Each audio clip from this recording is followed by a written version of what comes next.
So tell me, where's your learning target? So how do you think the students met the goals of your learning target? Well, I would say that they met the goals because they followed my instructions and they were able to regurgitate the information I gave them and answer questions and checks for understanding. And then they also submitted their project and they were able to show understanding of the material that way. But why did you submit the learning target if you didn't put that in the learning target? You mentioned one vocabulary word that wasn't in your learning target. Like, why did you do that? That's not really valid. Well, because it was a general vocabulary word that applied to the content, so I figured that that would still be appropriate to include, and also just for their general education regarding my content area. But how come you didn't give proof that they met the learning target because you didn't do an exit ticket? Well, the evidence of learning happens over time, and also when they do homework and when they finish their classwork and submit it, then I see that.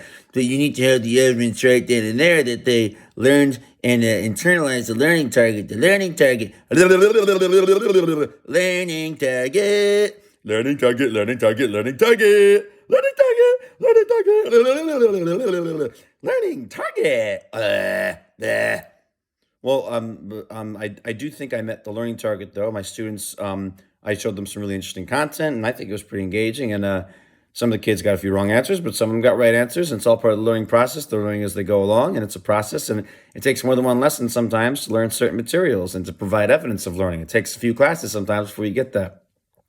That your learning target was ineffective because we did not see the evidence right then and there. But that's not really psychologically accurate because it doesn't always happen that way in the real world and in psychology.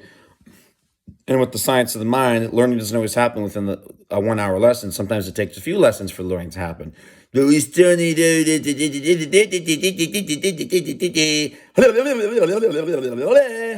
basically every administrator. That's basically what every administrator says when they try to observe you and say that you're like ineffective or something, or your lesson was ineffective. But anyway, yeah, that's my parody on the absurdities of teacher observations.